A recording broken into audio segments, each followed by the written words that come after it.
PDM की हुकूमत जाते जाते इंतखाबात में ताख़ीर की बुनियाद रख कर गई है। सेंसस के रिज़ल्ट को सीसीआई के ज़रिए मंजूरी और फिर उसको गज़ट नोटिफिकेशन के ज़रिए जारी करना इलेक्शन कमीशन के ऊपर पाबंदी लगा देता है कि वो अब डीलिमिटेशंस की तरफ जाए। दूसरी तरफ सदर साहब का ख़त है, क्योंकि उन्हें आइनी तौर पर आर्टिकल 48 के तहत जब वो असम्बली डिज़ोल्व करें तो 90 रोज़ के अंदर इंतखाबात की तारीख देना ये उनका आइनी इख्तियार है, उनको इस्तेमाल करना चाहिए। इलेक्शन कमीशन उन्होंने आज ख़त में लिख दिया कि नहीं, ये अब नए एक्ट के तहत हमारा इख्तियार है। तो एक ऐसी कॉम्प्लेक्स किस्म की हम लीगल और कॉन्स्टिट्यूशनल एक आर्गूमेंट भी देखेंगे और लड़ाई भी देखेंगे, जो दोबारा मुझे लगता है कि सूनर और लेटर सुपीरियर जुडिशरी के पास जाएगी और सुपीरियर जुडिशरी को इसका फ़ैसला करना पड़ेगा। क्या इंतखाबात पाकिस्तान में वक्त पर हो जाएंगे? और सियासी जमातें, अब पीपल्स पार्टी के लोग ख़ास तौर पर इसके ऊपर बयान जारी कर रहे हैं, जो ख़ुद सीसीआई के अंदर बैठे हुए थे। शहबाज शरीफ साहब एज़ प्राइम मिनिस्टर इस चीज़ की अप्रूवल देकर गए हुए हैं, और बहुत से तजिया निगार अब ये कह रहे हैं कि वो दिन ज़्यादा दूर नहीं है कि नून लीग वाले भी वोट को इज़्ज़त दो का दोबारा नारा लगा के सड़कों पर होंगे, क्योंकि इंतखाबात कई महीने अब होने नहीं जा रहे। तो इन सारे सवालों को डिस्कस करने के लिए आज हमारे साथ मेहमान शख्सियत हैं शाहिद खाकान अब्बासी साहब, पाकिस्तान मुस्लिम लीग नवाज़ के सीनियर रहनुमा भी हैं और former prime minister of Pakistan भी हैं। शाहिद साहब, बहुत शुक्रिया आप हमारे साथ शामिल हो रहे हैं। इंतखाबात की ताख़ीर आप लोग बुनियाद रख कर गए थे, तो अब ये जो हम पीपल्स पार्टी, JUI, बाकी लोगों के बयान दे रहे हैं, ये क्या है? ये आई वॉश है, क्या है? देखिए, ये बात यह है कि ये फैसला शायद पहले होना चाहिए था, सेंसस वाला। इस बात में कोई शुबा नहीं है। सेंसस पुराने सेंसस पे इलेक्शन करवाना मुनासिब बात नहीं थी। अब वो क्यों नहीं हुआ, जो मुझे बात समझ आई है कि दो सूबों में बाई इलेक्शन जनरल इलेक्शन तैयार था, वो फिर हो नहीं सकता था, तो ये मामला पुराने इलेक्शन की तरफ जा रहा था। जब वो डिले हो गए तो फिर ये फैसला शायद हुआ कि अब सीसीआई जो अप्रूव कर दे और इलेक्शन करवा। सर, एक हफ्ता पहले तो अप्रूव करने का डेफिनेटली एक ही मतलब था कि 120 रोज़ की ताख़ीर आप करने जा रहे हैं। नहीं, उससे कोई फ़र्क नहीं पड़ता। देखिए, 90 तो वैसे ही हो रहे थे ना, 120 से कौन सी यहाँ पर फ़र्क पड़ जाता। अब 120 + 90 होगा, 54 डेज़ की तो इलेक्शन स्कीम है, तो आप 6 माह के लिए तो इलेक्शन भूल जाए ना। 90 रोज़ तो अब गए, 90 रोज़ में ये भी इस पर भी इब्हाम है। बहरहाल इलेक्शन फरवरी से पहले नहीं होते, फरवरी एंड से पहले नहीं, क्योंकि 4.5 महीने तो कह दिया इलेक्शन कमीशन ने, तो वो आगे दिसंबर का एंड। यस, इसमें उसके बाद 35 से 40 हल्के मुतासर होते हैं बर्फ़ से, इंक्लूडिंग मैं जहाँ से इलेक्शन लड़ता रहा हूँ, मरी से, वहाँ बर्फ़ पड़ जाती है। तो वो फिर आप फरवरी के आखिर मार्च के पहले हफ्ते में चले जाएंगे। पहले डीलिमिटेशन कंप्लीट होगी तो इलेक्शन स्कीम देंगे वो 54 रोज़ की, तो वो फरवरी एंड ही आता है, उससे पहले फरवरी एंड आ जाएगा, क्योंकि 11 मार्च को आगे सेनेट इलेक्शन। जी, तो आप लोगों ने जानबूझकर ऐसा किया। मुझे लगता यह है कि शहबाज शरीफ साहब की जो हुकूमत थी, अपनी 16 माह की कारकर्दगी के ऊपर इलेक्शन में नहीं थी जा सकती। उन्होंने ये तरीकाकार ढूंढा था कि इंतखाबात ताख़ीर का भी शिकार होंगे, कुछ टाइम भी मिल जाएगा, फिर निगरानों को कहेंगे कि ये महंगाई करके गए, हम तो बहुत कोशिश करके गए थे। नहीं, मेरा नहीं ख्याल कि ये 1-2 हरबा था सर, को फ़र्क पड़ता है। हरबा है ये। नहीं, ये इलेक्शन डिले आपका इल्ज़ाम है या तज्जिया है? ये हरबा है आप लोगों का, ये इल्ज़ाम है मेरा आपकी हुकूमत के ऊपर। इल्ज़ाम है, हाँ, ठीक है। नहीं, मेरा नहीं ख्याल कि ऐसी बदनीयत इसमें शामिल थी। सर, बदनीति थी, अदरवाइज आप इसको देखें। 30 अप्रैल पुराने में इलेक्शन करा देते, 30 अप्रैल इसकी सेंसस की डेट थी, इतराज़ात मई में दूर करते और आप उसको नोटिफाई कर देते, तो फिर ये ताख़ीर नहीं थी। नहीं, वो नोटिफाई हो नहीं सकता था, बिकॉज फील्ड में 2 सूबों के इलेक्शन ऑलरेडी मौजूद थे। तो फिर आप या वो तो 14 मई की तारीख थी सुप्रीम कोर्ट की दी हुई, वो आप उसको पहले ही वायोलेट कर चुके थे, कह चुके थे हमने कोई नहीं कराना, वो गुजर गया था सारा। नहीं, वो देखें, आज भी वो प्रोसेस मौजूद है, खत्म नहीं हुआ। तो फिर अभी आपने क्यों सेंसस नोटिफाई किया? इसका मतलब किया जा सकता था, इट वाज डूएबल, लेकिन किया नहीं। इस पे डिबेट हो सकती है, बिल्कुल मैं आपसे एग्री करता हूँ, लेकिन मेरा नहीं ख्याल कोई ऐसी बदनीयती इसके अंदर थी। सर, बहुत सारे इशूज हैं, मेरा ख्याल ये तजिया है जो ना इससे कुछ सियासी हासिल होता है। कोशिश करेंगे आप, हासिल हो या ना हो ये तो अल्लाह की मर्जी है। मेरा ख्याल है कि जो 4 साल PTI की हुकूमत थी, या इवन 12 अक्टूबर 99 के बाद मुशर्रफ का दौर था, उसने उतना नून लीग को डैमेज नहीं था किया जितना 16 माह की PDM की हुकूमत ने PMLN को पंजाब में डैमेज किया। देखिए, एक तो आप PDM में इल्ज़ाम लगाते हैं, बात दुरुस्त नून लीग पे लगा देता हूँ बराह रास्त। नहीं, शहबाज शरीफ साहब, ये कोलिशन थी, PDM का ही नाम लिया सर, उसमें शामिल थी।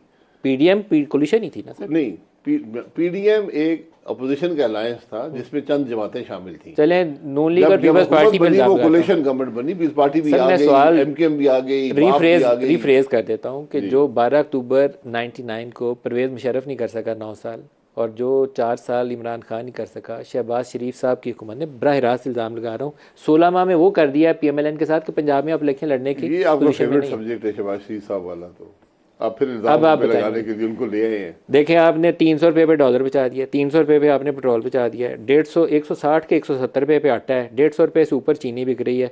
कौन सी ऐसी चीज़ है जिस पे आप कहेंगे जाएं लोगों के पास हमें वोट दे दो? बिल बिजली के डबल हो गए इस दफ़ा, जो आए डबल हो गया एक महीने में। देखिए ये मुश्किलात हैं, लेकिन मेरा सिर्फ आप वोट की तरफ नहीं जा सकते। मैं देखिए मैं डिफेंड इसको नहीं करूंगा, लेकिन मैं ज़रूर कहूंगा कि अगर ये हुकूमत ना आती तो क्या ये नंबर्स कम होते, हमारे खाते में ना पड़ते। मतलब जितनी बुराई आप कर गए ना, या इकोनॉमी का जितना पठा बिठा गए हैं, कोई और होता तो शायद इससे कम ही पठा बिठाता। मैं ये कहता हूँ कि अगर ये हुकूमत ना आती, शहबाज साहब हुकूमत ना लेते, PM ये जो तो बोझ किसी और के सर पे होता है ना बनती। हाँ, बोझ किसी और, लेकिन हालात शायद इससे भी बदतर होते। मेरा ख्याल है इससे बेहतर होते। मेरा नहीं ख्याल, क्योंकि ये जो चूचू का मरबा है ना, it was a bad experiment, इसमें नहीं जाना चाहिए था। आप लोगों ने इसमें जाके सिर्फ केसेस का दबाव था, ऊपर वो लटकी हुई थी तलवार, और शहबाज साहब को बड़ा आप हमेशा कहते हैं ऐसी कोई बात सर, एक ही बात, केस के कितनी देर लगती है फिर केस बन जाता है। मेरा तो ख्याल है वो केस रिवाइव हो जाएंगे, क्योंकि सुप्रीम कोर्ट ने जिस दिन वो 26 अरब का केस पकड़ा शहबाज साहब का, तो फिर वो कुछ मिलेगा ही नहीं। ये तो आप हमेशा वो कर देते हैं कि गिल्टी अंडर प्रूवन। सर बड़े मियाँ साहब के पास, आपका जो मेयार है, बड़े मियाँ साहब के पास गए हैं शहबाज साहब, मेरा ख्याल है उनकी खिंचाई होगी कि मियाँ साहब की कीता, जो उन्होंने पहले ही पूछना है मियाँ साहब की कीता है। नहीं, वो तो देखें वज़ीर-ए-आज़म तो वही थे, जो कुछ किया है वही अवाम को जवाब देंगे, पार्टी के सदर भी हैं। बहरहाल ये बहुत मुश्किल फैसले थे, और उसके बाद अब ये बोझ आपको बर्दाश्त करना सर मुश्किल फैसले कौन कौन से थे? आपके अल्फाज हैं कि 25 करोड़ रुपया लेके यूनिवर्सिटियों के लाइसेंस दिए गए, ये मुश्किल फैसला था। ये तो आखिर में हुआ है ना, ये खराबी तो हुई है। 25 करोड़ रुपया पार्लियामान में हुआ है, हुकूमत ने नहीं किया। 25 करोड़ रुपया लेके लाइसेंस दिया गया चार्टर यूनिवर्सिटी। अब यही लोग बात कर रहे हैं 15 से 25 करोड़, 15 से 25%। फिर आपने पहले कहा 20 अरब की आटा की जो फ्री तकसीम थी उसमें मिसमैनेजमेंट हुई है, वो कैश ट्रांसफर हो सकती थी। वो मैंने एक मिसाल दी थी कि निज़ाम में कितनी खराबी है। मिसमैनेजमेंट हुई कि मिसमैनेजमेंट नहीं होती, मैंने कहा निज़ाम में कितनी खराबी है कि प्राइम मिनिस्टर साहब ने 83 अरब आटा दिया, निज़ाम में 30-35% चोरी है, तो होगी ना। उस हिसाब से भी मैंने कहा 25 अरब तो यहाँ ये भी काम मुश्किल था। फिर वो जो एक बर्थ हमने दिए हैं UAE वालों को, उसके ऊपर भी इल्ज़ाम लगाया जाता है, फिर वो भी काम बड़ा मुश्किल था। नहीं, वो देखें ये इल्ज़ाम नहीं, इल्ज़ाम तो फिर अच्छा काम कौन सा करके इल्ज़ाम है तो फिर उसको करते नहीं। अच्छा काम देखें, ये अच्छा काम था कि आपने रमज़ान शरीफ में आटे की सहूलत मुहैया की। सर मैं नहीं मानता इसको, आप कैश ट्रांसफर करते हैं, आपके पास बिल्कुल ठीक नादरा बात का है। मैं डाटा आपसे एग्री प्रूफ था। मैं बिल्कुल आपसे एग्री करता हूं। इसमें लोगों की जानें गई, कपड़े फट गए। नहीं, बिल्कुल ये अगर सियासी मुफाद, इसमें सियासी नुकसान ही हुआ है, लेकिन यकीनन ये एक अच्छी सोच थी जो मिसमैनेज हो गई। मिसमैनेज हो गई। तो अब आप इंतखाबात में नहीं जा सकते सर, क्या करेंगे? पंजाब में तो इंतखाबात में तो जाना पड़ेगा ना, ये चॉइस नहीं होगी। जाएंगे तो सही, सियासी जमात के पास मार खाएंगे आप इंतखाबात में। आपकी जो स्ट्रॉन्ग बोझ है, देखिए यकीनन एक बोझ है, हमें उसका बोझ बर्दाश्त करना पड़ेगा।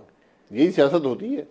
आप जाके अपना मुकदमा पेश करेंगे कि भाई मैंने ये किया, ये हालात थे, अवाम ने मान लिया तो वोट दे देंगे, ना माने तो फिर आप अपोजिशन में बैठ जाएं। कोई इस पे आपने बैठ के, कोई वो होता है ना सोल सर्चिंग करते हैं, थॉट प्रोसेस, कोई बैठ के किया बड़े मियाँ साहब के साथ के कहाँ गलतियाँ? नहीं, मैं जमात की उसमें उहदेदार नहीं हूँ। आप बड़े करीब थे मियाँ साहब की, दूरी नहीं, मैं आज भी ज़ाती तौर पर मैं समझता हूँ कि उनकी हमेशा मेहरबानी रही है, लेकिन मैं पार्टी की डिसीजन मेकिंग में मैं तो यहाँ TV पे बैठ के खुल के बहुत सी बातें कर लेता हूँ। आपके मुतल्लिक एक शोहरत यह है कि आप मीटिंग के अंदर कुछ बातें शहबाज साहब के मुतल्लिक या हुकूमत लेने के मुतल्लिक ऐसी की जिससे आप पार्टी से दूर हो गए, क्या ये बात सही? नहीं, ऐसी बात नहीं। मैंने हमेशा अपनी राय का इजहार किया है, बाहर जाके नहीं किया, हर फोरम पे किया है।